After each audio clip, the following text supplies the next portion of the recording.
Hello students, welcome to la excellence IAS academy. ఈరోజు మనం జనవరి 1 మరియు జనవరి 2 నాటి ఈనాడు న్యూస్ పేపర్లోని ఇంపార్టెంట్ కరెంట్ అఫైర్స్ గురించి డిస్కస్ చేద్దామండి. బిఫోర్ దట్ మనము ప్రీవియస్ క్లాస్లోని క్వశ్చన్ ఆఫ్ ద డే గురించి చూద్దాము. ఇటీవల వార్తల్లో కనిపించిన ఐఎన్ఎస్వి కౌండిన్యాను ఇలా వర్ణించవచ్చు. ప్రీవియస్ క్లాస్లో మనము ఐఎన్ఎస్వి కౌండిన్యా గురించి డిస్కస్ చేయడం జరిగింది. ఆ కంటెక్స్ట్లో ఈ క్వశ్చన్ని ఫ్రేమ్ చేశాను అండి. ఇక్కడ 4 ఆప్షన్స్ని ఇచ్చాను. కరెక్ట్ ఆప్షన్ని చూద్దాం. ఆప్షన్ ఏ చూడండి, భారత నావికా దళంలోకి ప్రవేశపెట్టబడిన స్కార్పిన్ తరగతి జలంతర్గామి. రీసెంట్ న్యూస్లో మనము స్కార్పిన్ క్లాస్ సబ్మెరైన్స్ గురించి డిస్కస్ చేయడం జరిగింది అండి. కల్వరీ క్లాస్ సబ్మెరైన్స్ అండి ఇవి. ఆల్రెడీ దీనికి సంబంధించిన డిస్కషన్ మనము చూసాము. అండ్ భారతదేశం ప్రాజెక్ట్ 75లో భాగంగా 6 కల్వరీ క్లాస్ స్కార్పిన్ తరగతి జలంతర్గాములను డెవలప్ చేయడం జరిగింది. అండ్ వెరీ రీసెంట్గా ఐఎన్ఎస్ వాగ్షీర్, ఈ సిరీస్లో చివరిది అయిన ఐఎన్ఎస్ వాగ్షీర్ని జనవరిలో ప్రవేశపెట్టారు. అండ్ డిసెంబర్లో ఈ ఐఎన్ఎస్ వాగ్షీర్లోనే భారత రాష్ట్రపతి ప్రయాణించడం కూడా మనం చూసాము. అయితే ఈ కల్వరీ క్లాస్ సబ్మెరైన్స్ లో 6 సబ్మెరైన్లు ఉంటాయి. కల్వరీ, కంధేరి, కరాంజ్, వేలా, వాఘీర్ అండ్ వాగ్షీర్. అండ్ ఈ ఐఎన్ఎస్వి కౌండిన్యాకి మరియు కల్వరీ క్లాస్ సబ్మెరైన్లకి సంబంధం లేదు. సి చూడండి, లోతైన సముద్ర ఖనిజ అన్వేషణకు ఉపయోగించే ఆధునిక సర్వే నౌక. ఈ స్టేట్మెంట్ కూడా రాంగ్ అండి. డీప్ సీ ఎక్స్ప్లోరేషన్స్ కు భారతదేశం డీప్ సీ ఓషన్ మిషన్ ని ప్రారంభించడం జరిగింది. ఇందులో భాగంగా మత్స్య 6000 అనే డీప్ సీ సర్వే వెజల్ ని భారతదేశం ప్రయోగించడం జరిగింది. కానీ ఐఎన్ఎస్వి కౌండిన్యాకి ఈ డీప్ సీ ఎక్స్ప్లోరేషన్ మిషన్స్ కి సంబంధం లేదు. కాబట్టి సి కూడా రాంగ్ ఇక్కడ. ఆప్షన్ డి, భారత తీర రక్షక దళంలోకి ప్రవేశపెట్టబడిన ఒక స్టెల్త్ పెట్రోల్ నౌక. అంటే ఇండియన్ కోస్ట్ గార్డులోకి రీసెంట్ గా ప్రవేశపెట్టబడిన ఒక గస్తీ నౌక, పెట్రోల్ వెజల్ అని ఈ స్టేట్మెంట్. అయితే రీసెంట్ గా డిసెంబర్ లో ప్రవేశపెట్టబడిన ఈ గస్తీ నౌక పేరు ఏంటి? ఐసిజిఎస్ అమూల్య. అమూల్య అనే ఈ వెజల్ ని ప్రవేశపెట్టారు, పెట్రోల్ నౌకని ప్రవేశపెట్టారు. కాబట్టి ఈ స్టేట్మెంట్ కూడా రాంగే. మనకి ఐఎన్ఎస్వి కౌండిన్యా అనేది అజంతా గుహల చిత్రణల ఆధారంగా పునర్నిర్మించిన ఒక పురాతన స్టిచ్డ్ ఓడ. ఇది చారిత్రక నేపథ్యం ఉండి భారతదేశంలో నౌకా పరిశ్రమ ఎంత వెల్లివిరిసింది ఒకప్పుడు అనే దానిని ప్రతిబింబించడం కోసం దీనిని నిర్మించడం జరిగింది. దీనిని పూర్తిగా పురాతన పద్ధతిలోనే తయారు చేశారు. ముఖ్యంగా ఇందులో కొబ్బరి పీచుతో తయారు చేసిన తాళ్లని ఉపయోగించి బలంగా కట్టి ఈ ఓడని నిర్మించారు. అందుకే దీనిని స్టిచ్డ్ షిప్ అని కూడా పిలుస్తారు. కాబట్టి ఇక్కడ మనకి ఆన్సర్ ఏమవుతుంది అండి? బి. ఈరోజు మన ఫస్ట్ ఆర్టికల్ చూడండి. 2025లో సగటు ఉష్ణోగ్రత 0.28 డిగ్రీల పెరుగుదల, 8వ వేడి సంవత్సరంగా గుర్తింపు, ఐఎండి వార్షిక నివేదిక వెల్లడి. ఇటీవలి ఇండియన్ మెటీరియలాజికల్ డిపార్ట్మెంట్ యొక్క యాన్యువల్ రిపోర్టులోని కొన్ని కీలక అంశాలను ఇక్కడ ఇవ్వడం జరిగింది. ఇందులోని కీ పాయింట్స్ ఇప్పుడు చూద్దాం. దేశంలో గత ఏడాది వార్షిక సగటు ఉష్ణోగ్రత దీర్ఘకాలిక సగటు కంటే 0.28 డిగ్రీలు అధికంగా నమోదైనట్లు భారత వాతావరణ విభాగం పేర్కొంది. గత ఏడాది వాతావరణ నివేదికను గురువారం విడుదల చేసింది. 1904లో ఉష్ణోగ్రతల నమోదు ప్రారంభించిన తర్వాత 2025 8వ వేడి సంవత్సరంగా నిలిచింది. గతేడాది శీతాకాలంలో ఉష్ణోగ్రతలు 1.17 డిగ్రీలు, ప్రీ మాన్సూన్ అంటే మార్చి నుంచి మే నెల కాలంలో 0.29, నైరుతి ఋతుపవనాల కాలంలో 0.09 డిగ్రీలు ఎక్కువగా, అలానే పోస్ట్ మాన్సూన్ ఋతుపవన కాలం పూర్తయిన తర్వాత వింటర్ సీజన్లో అంటే అక్టోబర్ డిసెంబర్ పీరియడ్లో 0.10 డిగ్రీలు తక్కువగా ఈ ఉష్ణోగ్రతలు నమోదయ్యాయి. అంటే హెచ్చు తగ్గులలో అబ్నార్మాలిటీని మనం చూడవచ్చు. కొన్ని సీజన్లలో యావరేజ్ టెంపరేచర్ కంటే పెరుగుదల చూస్తే, కొన్ని సీజన్లలో యావరేజ్ టెంపరేచర్ కంటే తగ్గుదల అనేది మనం చూడవచ్చు. మంత్లీ రిపోర్ట్ మనం పరిశీలించినప్పుడు జనవరి, ఫిబ్రవరి, సెప్టెంబర్ మరియు అక్టోబర్ నెలలలో యావరేజ్ కంటే, సాధారణం కంటే ఎక్కువగా నమోదవడం మనం చూడవచ్చు. 1901 తర్వాత గతేడాది దేశంలో వార్షిక సగటు వర్షపాతం దీర్ఘకాలిక సగటు కంటే 110% ఎక్కువగా నమోదైంది. అలానే గత ఏడాది 4 తుఫాన్లు, 11 వాయుగుండాలు ఏర్పడ్డాయి. 2025లో దేశంలోని వివిధ ప్రాంతాలలో ప్రకృతి విపత్తుల కారణంగా 2760 మంది ప్రాణాలు కోల్పోయారు. ఈ సమాచారాన్ని మనం ఒక ఇన్ఫోగ్రాఫిక్ ఇమేజ్లో డీటెయిల్డ్గా చూద్దామండి. IMD state of the climate of India 2025 report జనవరి 1, 2026న విడుదలైంది. దీని యొక్క ట్రెండ్స్ని పరిశీలించినప్పుడు వార్మింగ్ ట్రెండ్ అనేది కంటిన్యూ అవుతుంది. అంటే క్రమేపీ ఉష్ణోగ్రతలు పెరుగుతూ ఉన్నాయి. 2025లో మనం చూసినప్పుడు 1991 నుంచి 2020 యావరేజ్ లాంగ్ టర్మ్ తీసుకున్నప్పుడు యాన్యువల్ మీన్ టెంపరేచర్ అనేది 0.28 డిగ్రీల సెంటీగ్రేడ్ పెరగడం జరిగింది. అలానే 1901 నుంచి మనము పరిశీలించినప్పుడు 2025 అనేది 8th వార్మెస్ట్ ఇయర్, అంటే ఎక్కువ ఉష్ణోగ్రతలు నమోదైన సంవత్సరాలలో 8వ స్థానంలో ఉంది. అలానే డెకేడ్ పరంగా చూసినప్పుడు కూడా ఇది వార్మెస్ట్ డెకేడ్గా రికార్డులో ఉంది.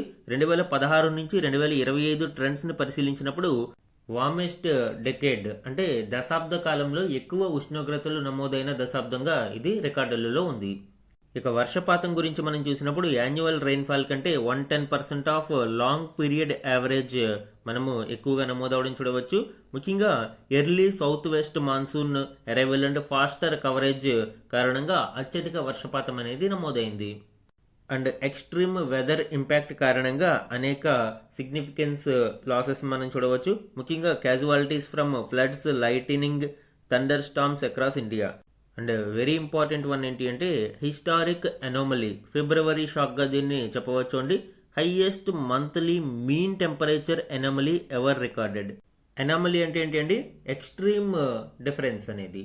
సో ఇక్కడ మనము ఆన్ అన్ యావరేజ్ 1991 నుంచి 2021 లాంగ్ టర్మ్ యావరేజ్ని కన్సిడర్ చేసినప్పుడు దీని యావరేజ్ మీద +1.36 డిగ్రీస్ సెంటీగ్రేడ్ రైజ్ అనేది మనం చూడవచ్చు. అంటే ఒక సింగిల్ మంత్లోనే +1.36 డిగ్రీ సెంటీగ్రేడ్ రైజ్ అనేది చూసాము. అందుకే ఒక సింగిల్ మంత్లోనే ఇంత వేరియేషన్ ఉండడం వలన ఫిబ్రవరి షాక్గా, ఫిబ్రవరి ఎనామలీగా పేర్కొనడం జరిగింది. అలానే హాటెస్ట్ ఫిబ్రవరిగా ఇది రికార్డులలోకి ఎక్కింది. ఈ టెంపరేచర్ ఎనామలీ అనేది రబీ క్రాప్స్ మీద ప్రభావం చూపించింది. సో ఇది IMD state of the climate of India 2025 రిపోర్ట్లోని ఇంపార్టెంట్ డీటెయిల్స్ అండి. మెయిన్స్ ఆన్సర్ రైటింగ్లో ఈ పాయింట్స్ అన్ని ఇంపార్టెంట్. అలానే ప్రిలిమ్స్లో స్టేట్మెంట్ వైజ్ ఈ పాయింట్స్ని అడిగే అవకాశం ఉంది. మన నెక్స్ట్ ఆర్టికల్ చూడండి. దూసుకెళ్లిన ప్రళయ క్షిపణులు విజయవంతమైన ప్రయోగం. ఈ ఆర్టికల్ ఇటీవల డిఆర్డిఓ విజయవంతంగా నిర్వహించిన ప్రళయ క్షిపణి పరీక్షల గురించి వివరిస్తూ ఉంది. ఇందులోని కీ పాయింట్స్ ఇప్పుడు చూద్దాం. భారత్ విజయవంతంగా ప్రళయ క్షిపణి పరీక్షలను బుధవారం నిర్వహించింది. ఒడిశా తీరం నుంచి వరుసగా ఒకదాని వెంట ఒకటి 2 ప్రళయ మిజైళ్లను డిఆర్డిఓ ప్రయోగించింది. ఈ 2 నిర్దేశిత లక్ష్యాలను ఛేదించాయి. పూర్తి స్వదేశీ పరిజ్ఞానంతో రూపొందించిన ఈ క్షిపణులను డిఆర్డిఓ అభివృద్ధి చేసింది. ఉపరితలం నుంచి ఉపరితలానికి దూసుకెళ్లే ప్రళయ్ 500 నుంచి 1000 కేజీల వరకు పేలుడు పదార్థాలను మోసగలగలదు. బహుళ వార్ హెడ్లను తీసుకెళ్లే సామర్థ్యం ఉన్న దీని పరిధి 150 నుంచి 500 కిలోమీటర్లుగా ఉంది. పరీక్ష విజయవంతంగా నిర్వహించిన డిఆర్డిఓకు, భారత వాయుసేనకు, సైన్యానికి, రక్షణ రంగంలోని ప్రభుత్వ సంస్థలకు రక్షణ మంత్రి రాజ్నాథ్ సింగ్ అభినందనలు తెలిపారు. సో ప్రళయ క్షిపణిని సక్సెస్ఫుల్గా ప్రయోగించడం జరిగింది. ఈ ప్రళయ క్షిపణి యొక్క సిగ్నిఫికెన్స్ ఏంటి అనేది చూద్దాము. Indigenous surface to surface quasi ballistic missile. Okay, ఈ పదాలు ఏంటి అనేది చూద్దాము. ఇండిజినస్ మనకి పూర్తి స్వదేశీ పరిజ్ఞానంతో దీనిని అభివృద్ధి చేశారు. సర్ఫేస్ టు సర్ఫేస్ ఉపరితలం నుంచి ఉపరితలానికి దీనిని ప్రయోగిస్తారు. అండ్ క్వాసీ బ్యాలిస్టిక్ మిజైల్ అంటే ఏంటి? Short range ballistic missiles, especially maximum flight ఇది బ్యాలిస్టిక్ పాత్రలోనే ఉంటుంది. బ్యాలిస్టిక్ కి క్రూజ్ కి డిఫరెన్స్ ఏంటి? బ్యాలిస్టిక్ అంటే ఫ్లైట్ ఇలాగా కొంత హైట్ రీచ్ అయిన తర్వాత టార్గెట్ వైపుకి వెళ్తూ ఉంటుంది. అండ్ క్రూజ్ మిజైల్స్ అంటే ఇలాగా నిర్దేశిత లక్ష్యాల వైపు నేరుగా దూసుకువెళ్తూ ఉంటాయి. ఈ రెండింటికి డిఫరెన్స్. అయితే క్వాసీ బ్యాలిస్టిక్ అంటే ఏంటి? ఇలా బ్యాలిస్టిక్ పర్ఫార్మెన్స్ చేస్తూనే మ్యాక్సిమం ఫ్లైట్లో మాన్యువరబిలిటీని కలిగి ఉంటుంది. అంటే ఏ క్షణంలోనైనా దిశను మార్చుకుని మళ్ళీ అది నేరుగా తీసుకువెళ్లే అవకాశం కూడా ఉంటుంది. కాబట్టి దీనిని క్వాసీ బ్యాలిస్టిక్ మిజైల్స్ అని పిలుస్తాము. అలానే ట్రెడిషనల్ బ్యాలిస్టిక్ మిజైల్స్ కంటే లో ట్రాజెక్టరీని, డిప్రెస్డ్ ట్రాజెక్టరీని ఇది మెయింటైన్ చేస్తూ ఉంటుంది. సో ఈ ప్రళయ్ క్షిపణి అనేది ఇప్పుడు ఈ క్వాసీ బ్యాలిస్టిక్ మిజైల్స్ కేటగిరీలోకి వస్తుంది అండి. ప్రళయ్ స్పీడ్ వచ్చి 6.1 మ్యాక్ స్పీడ్ హైపర్సోనిక్ క్యాపబిలిటీని కలిగి ఉంటుంది. అండ్ ఆపరేషనల్ రేంజ్ ఆల్రెడీ చెప్పుకున్నాం మనము. 150 కిలోమీటర్ల నుంచి 500 కిలోమీటర్ల ఫ్లెక్సిబుల్ టార్గెటింగ్ డెప్త్ని ఇది కలిగి ఉంది. And payload and role 500 to 1000 kilograms conventional warheads ని ఇది తీసుకెళ్లగలుగుతుంది. అండ్ టార్గెట్స్ ని మనం చూస్తే radar installations, command centres, airfields. అలానే అనదర్ మేజర్ స్పెషాలిటీ ఏంటి అంటే సాలిడ్ ప్రొపల్లెంట్ ని ప్రొపల్షన్ లో యూజ్ చేయడం వలన క్విక్ లాంచ్ రెడీనెస్, అంటే విత్ ఇన్ 10 minutes లోనే దీనిని రెడీ చేయడానికి అవకాశం ఉంటుంది. ఇప్పుడే చెప్పుకున్నాము కీ స్ట్రాటజిక్ అడ్వాంటేజ్ ఏంటి అనేది. Quasi ballistic trajectory. మనకి జనరల్ గా ట్రాజెక్టరీని బట్టి 2 రకాలుగా మిజైల్స్ ని వర్గీకరిస్తారు. ఒకటి బ్యాలిస్టిక్, 2 క్రూజ్. అయితే ఇటీవల మనము ఈ క్వాసీ బ్యాలిస్టిక్ ని చూస్తూ ఉన్నాము. ట్రెడిషనల్ బ్యాలిస్టిక్ మిజైల్స్ లో ప్రాబ్లం ఏంటి అంటే వాటి పాత్ ని ఈజీగా ప్రెడిక్ట్ చేయగలుగుతారు, తద్వారా వాటిని నేరుగా ఇంటర్సెప్ట్ చేయడానికి అవకాశం ఉంటుంది. అండ్ లక్ష్యాలని ఇవి ఛేదించేలోపే ధ్వంసం అయిపోతూ ఉంటాయి. అయితే దీనిని అధిగమించడానికే క్వాసీ బ్యాలిస్టిక్ ట్రాజెక్టరీని అభివృద్ధి చేస్తూ ఉన్నారు. ఇందులో ఇన్ ఫ్లైట్ మాన్యువరబిలిటీ, అంటే దారిలో ఇది తన గమనాన్ని మార్చుకోవడానికి అవకాశం ఉంటుంది. అయితే ట్రెడిషనల్ బ్యాలిస్టిక్ మిజైల్స్ లో ఈ అవకాశం ఉండదు. అలానే లోయర్ ఆల్టిట్యూడ్ దాన్ ట్రెడిషనల్ బ్యాలిస్టిక్ మిజైల్స్. ఈ సంప్రదాయ బ్యాలిస్టిక్ మిజైల్స్ కంటే కూడా ఇవి తక్కువ ఎత్తులో ప్రయాణిస్తూ ఉంటాయి, తద్వారా difficult for air defence systems to track and intercept these missiles. And guidance మరియు ప్రెసిషన్ గురించి చూస్తే ఇనర్షియల్ నావిగేషన్ సిస్టమ్ INS మరియు రేడియో ఫ్రీక్వెన్సీ సీకర్ ని ఇది ఉపయోగించడం వలన యాక్యురసీ అనేది చాలా ప్రెసైజ్డ్ గా ఉంటుంది. అడ్వాన్స్డ్ నావిగేషన్, ఆల్రెడీ మనం చెప్పుకున్నాము, హై ప్రెసిషన్ స్ట్రైక్స్ ఇది కలిగి ఉంటుంది. DRDO దీనిని అభివృద్ధి చేసింది అండి. సో ఇది ప్రళయ క్షిపణికి సంబంధించిన ఇంపార్టెంట్ డీటెయిల్స్. మన నెక్స్ట్ ఆర్టికల్ చూడండి. గగనయాన్ ప్రైవేట్ రాకెట్ ప్రయోగాలపైన దృష్టి అంతా 2026లో కొత్త పుంతలు తొక్కనున్న భారత అంతరిక్ష రంగం. ఈ ఆర్టికల్ ఇండియన్ స్పేస్ సెక్టార్ యొక్క ఫ్యూచర్ ఎండివర్స్ గురించి మరియు భవిష్యత్ కార్యాచరణకు సంబంధించిన కీలక మిషన్స్ గురించి ప్రస్తావించడం జరిగింది. ఇందులోని కీ పాయింట్స్ ఇప్పుడు చూద్దాం. భారత అంతరిక్ష రంగం ఆకాశమే హద్దుగా దూసుకెళ్లనుంది. ఇంటర్నేషనల్ స్పేస్ స్టేషన్కు శుభాంశు శుక్ల ప్రయాణం విజయవంతం కావడంతో సొంతంగా మనుషులతో కూడిన అంతరిక్ష విమానయానం నిర్వహించేందుకు మన దేశం అడుగులు వేస్తోంది. ఈ ఏడాది చివర్లో గగన్యాన్ ప్రాజెక్టు తర్వాత దీనివైపు దృష్టి పెట్టనుంది. గగనయాన్ ప్రాజెక్టును మొదట మానవ రహిత మరియు తదుపరి మానవ సహిత అంతరిక్ష యాత్రగా చేపట్టనున్నారు. అలానే ఇటీవల ఇండియన్ స్పేస్ సెక్టార్లో ప్రైవేట్ సెక్టార్ పార్టిసిపేషన్ కూడా విశేషంగా పెరుగుతూ ఉంది. అంతరిక్ష రంగంలో ప్రైవేటు సంస్థలు స్కైరూట్ ఏరోస్పేస్, అగ్నికుల్ కాస్మోస్ దేశీయంగా నిర్మించిన విక్రమ్-1, అగ్నిబాన్ రాకెట్లను ప్రయోగించడానికి సిద్ధమవుతున్నాయి. తద్వారా వేగంగా అభివృద్ధి చెందుతున్న చిన్న ఉపగ్రహాల ప్రయోగ మార్కెట్లో పట్టు సాధించాలని భావిస్తూ ఉన్నాయి. కొత్త సంవత్సరంలో L&T మరియు హిందుస్థాన్ ఏరోనాటిక్స్ అభివృద్ధి చేసిన పోలార్ శాటిలైట్ లాంచ్ వెహికల్ ప్రయోగం కూడా జరగనుంది. PSLVని ప్రైవేట్గా అంటే టెక్నాలజీ ట్రాన్స్ఫర్ ద్వారా హిందుస్థాన్ ఏరోనాటిక్స్ లిమిటెడ్ మరియు L&T సంస్థలు ఇస్రోతో చేతులు కలిపి ఇస్రో యొక్క NSIL ఆధ్వర్యంలో దీనిని డెవలప్ చేయడం జరిగింది. ఈ ప్రయోగం కూడా ఈ సంవత్సరంలో జరగనుంది. 2023లో ఈ సంస్థలు ఇస్రో నుంచి కాంట్రాక్టును తగ్గించుకున్నాయి. యాక్చువల్గా ఇది చాలా ఇంపార్టెంట్ అండి. PSLV N1 గా దీనిని పిలుస్తారు. దీనికి సంబంధించిన డీటెయిల్స్ కూడా చూద్దాం. PSLV N1 ప్రయోగం అనేది భారతదేశం యొక్క ఫస్ట్ ఇండస్ట్రీ బిల్ట్ PSLV. ఇప్పటి వరకు PSLVని ఇస్రో అభివృద్ధి చేసింది. ఇప్పుడు మొదటిసారిగా టెక్నాలజీ ట్రాన్స్ఫర్ ద్వారా ప్రైవేటు సంస్థలకు ఈ బాధ్యతను అప్పగించింది. ఈ న్యూ ఎరా ఆఫ్ ప్రొడక్షన్లో హిందుస్థాన్ ఏరోనాటిక్స్ లిమిటెడ్, L&T సంస్థలు భాగస్వామిగా ఉన్నాయి.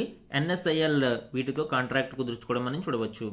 ఈ మిషన్లోని పేలోడ్స్ని మనం చూస్తే earth observation satellite 10, oceanographic satellite for sea surface studies, అలానే IMJS India Mauritius joint satellite international కొలాబరేషన్లో దీనిని అభివృద్ధి చేశారు. అలానే LEAP-2 satellite from an Indian non governmental entity, LEAP-2ని కూడా మనము ఈ మిషన్లో భాగంగా చూడవచ్చు. దీని స్ట్రాటజిక్ సిగ్నిఫికెన్స్ ఏంటి అంటే commercialising the work horse. PSLV అనేది ఇస్రోకి వర్క్ హార్స్గా మనం చెప్పవచ్చు. దీని సక్సెస్ రేట్ చాలా ఎక్కువగా ఉంటుంది. సో ఇలాంటి ఈ వర్క్ హార్స్ని మనము కమర్షియలైజ్ చేయడం ద్వారా ప్రైవేటు సంస్థలకు కూడా భాగస్వామ్యం కల్పించినట్లు అవుతుంది. Part of contract for 5 industry built PSLV XL variants enhancing commercial potential. దీని యొక్క వాణిజ్యీకరణకు మరింత ఊతమిచ్చినట్లు మనం చూడవచ్చు. అలానే ఇంక్రీజింగ్ లాంచ్ ఫ్రీక్వెన్సీ, ఇది చాలా ఇంపార్టెంట్ అండి. ఎందుకంటే ఇస్రోయే దీనిని అభివృద్ధి చేయాలి అంటే చాలా రోజులు పడుతూ ఉండడం వలన ఇంటర్నేషనల్ మార్కెట్లో మనకి ఉన్న డిమాండ్కి తగ్గట్టుగా ప్రయోగాలు చేపట్టలేకపోతున్నాము. సో ఈ గ్యాప్ని ఫిల్ఫిల్ చేయడం కోసం meeting growing global demand and freeing ISRO for R&D. అలానే కేవలం ఈ పిఎస్ఎల్వి లాంచ్ల మీదే కాకుండా ఇస్రోని R&Dకి ఎక్కువ సమయం కేటాయించేలాగా ఫ్రీ చేయడం కోసం కూడా ఇది కీలకంగా మారనుంది. కాబట్టి ఈ ప్రయోగం విజయవంతం అవడం ఇస్రోకి చాలా కీలకం. దీనిని Satish Dhawan space centre SHAR నుంచి ప్రయోగించనున్నారు. సో ఇది PSLV N1 India's first industry built పిఎస్ఎల్వికి సంబంధించిన కీలక డీటెయిల్స్. ఇక గగనయాన్ గురించి మనం చూస్తే G1 గా పిలుస్తున్న గగనయాన్ ప్రయోగం. G1 అంటే మానవ రహిత ప్రయోగం అండి. సో ఈ ఏడాది మార్చిలో ఉండే అవకాశం ఉంది అని ప్రకటించడం మనం చూడవచ్చు. గగనయాన్లో ఉండే హ్యూమనాయిడ్ రోబో వ్యోమమిత్ర అనేది ఫ్రెండ్ ఇన్ స్పేస్ గా వివరణిస్తారు.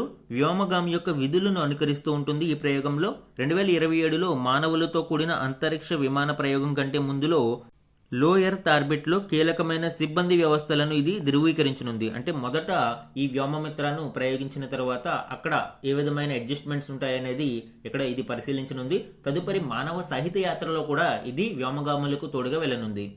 PSLV N1 Agnikul 3D printed ఇంజిన్లు, పిక్సెల్ హైపర్ స్పెక్ట్రల్ కాన్స్టలేషన్స్ ద్వారా క్వాంటమ్ టెక్నాలజీల్లో కీలక పురోగతి వల్ల 2026లో భారత్ అంతర్జాతీయ దేశాల సరసన చేరనుంది. ప్రత్యేకమైన ప్రైవేట్ లాంచ్ ప్యాడ్ల వంటి మౌలిక సదుపాయాలను మనం తగ్గించినా ఇది సాధ్యమేనని Indian space association director general వివరించారు.